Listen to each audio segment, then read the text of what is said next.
Magandang araw po, ilang po sa aking channel, Love9 TV. Patalasasan po, meron po ba kayong mga properties na napapabayaan or non-performing assets? Plan nyo ibenta, pero wala kayong oras sa pagbibenta nito. Kung ito'y pagkakatiwala nyo po sa amin, tawag lang po kayo sa aking numero. Usap po tayo, gawin ko po ng video for free.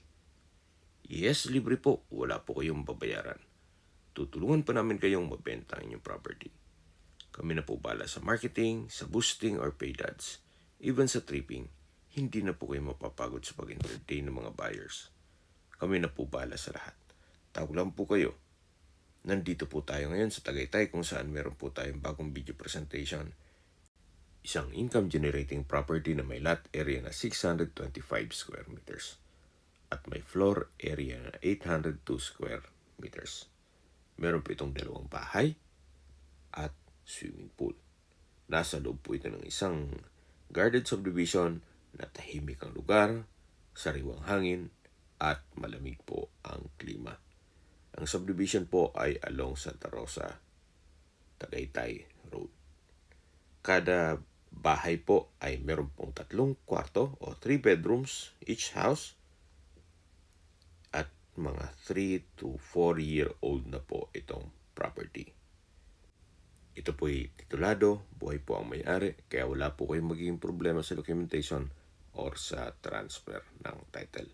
Nakabakod na po buong property, naka-landscape na rin po ang paligid nito.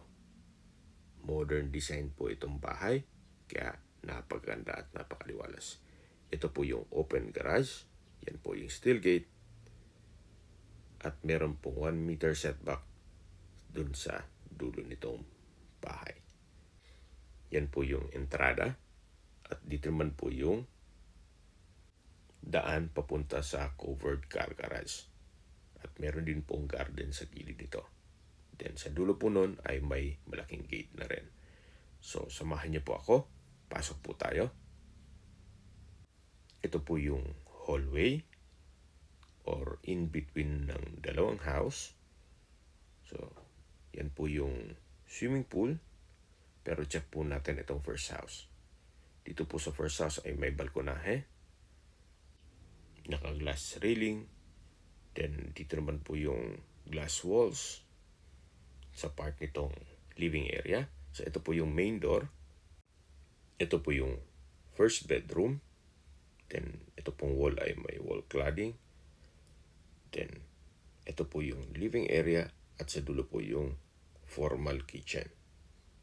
So check po muna natin itong first bedroom. Malaki naman po ang espasyo, maliwalas. Meron pong glass walls and windows na may curtain, naka-ceiling cove design, may pin lamps. So far, maayos po ang pintura ng ceiling at wall. Dito naman po ay may study table na may sliding glass window at blinds. Ito naman po yung wardrobe.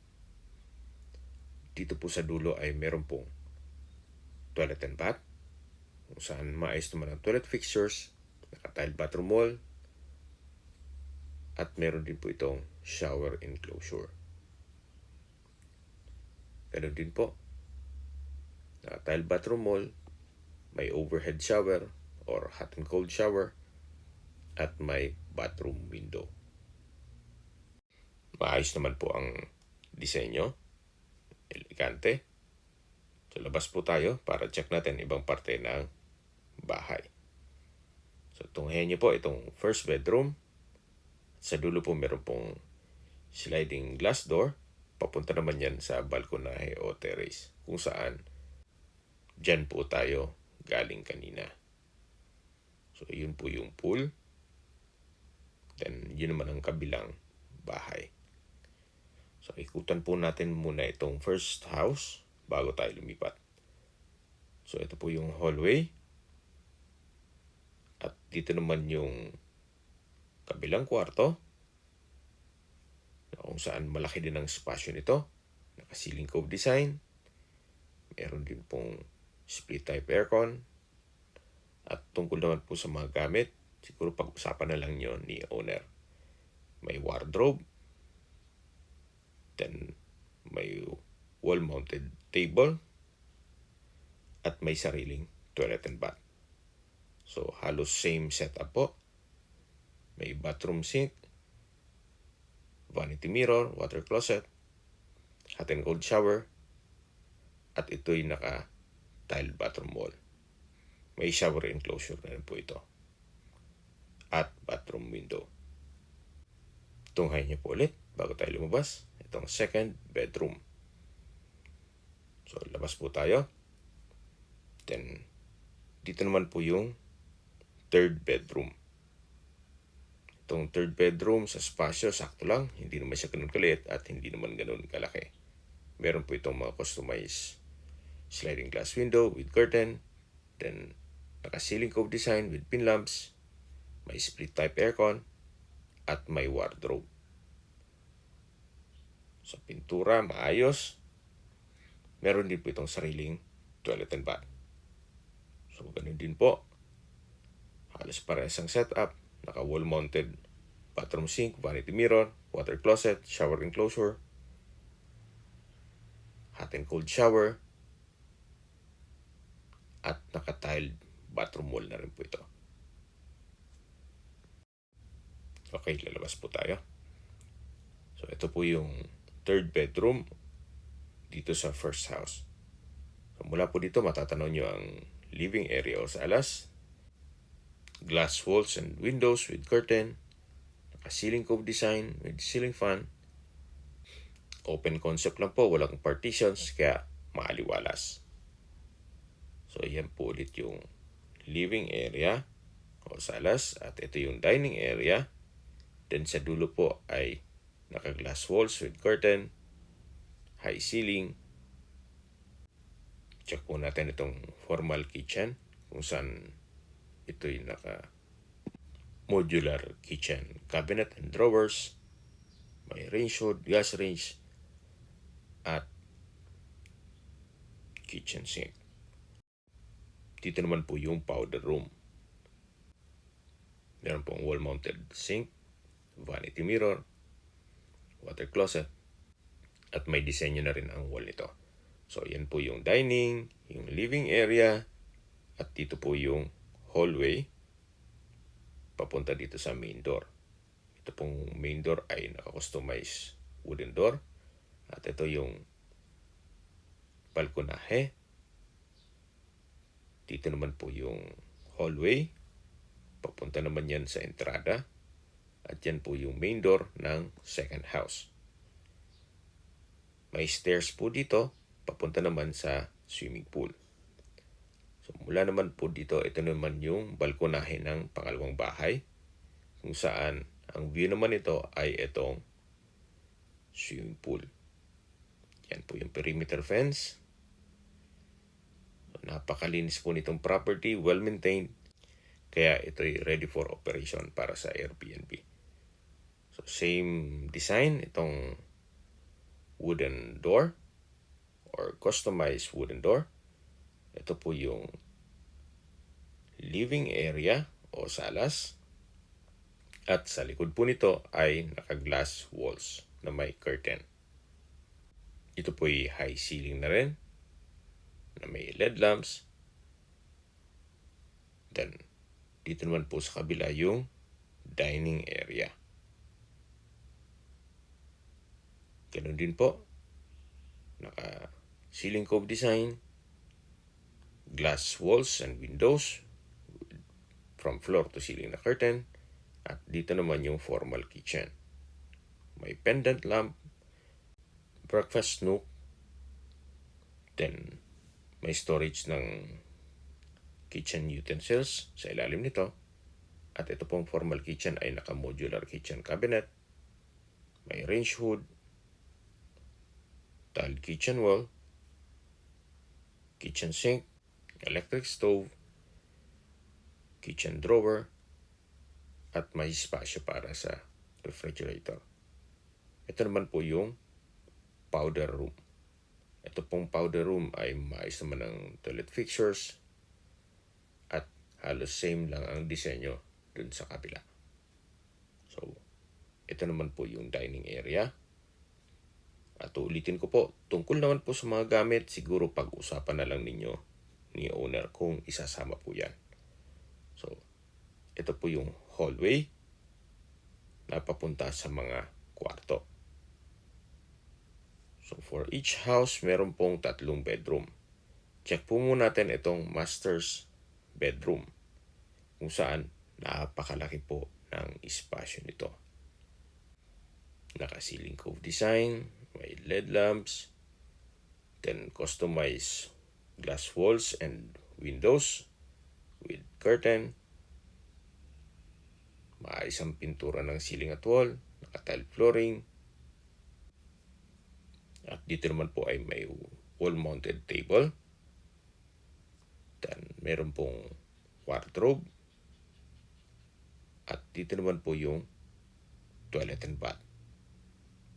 So halos parehas lang po ang mga disenyo nila. Naka wall-mounted bathroom sink, water closet with bidet, vanity mirror, shower enclosure, hot and cold shower, naka-tile bathroom wall, at meron pong bathroom window. Labas po tayo. So, tunghay niyo po ulit itong master's bedroom o first bedroom dito sa pangalawang bahay o second house. So, ito po yung hallway. At check na natin itong second bedroom. Ito pong second bedroom sa spasyo, sakto lang. Hindi naman siya ganun kaliit at hindi naman ganun kalaki. Naka-ceiling cove design. Then, meron din pong customized glass walls and windows with curtain. Meron pong wardrobe. Then, wall-mounted cabinet.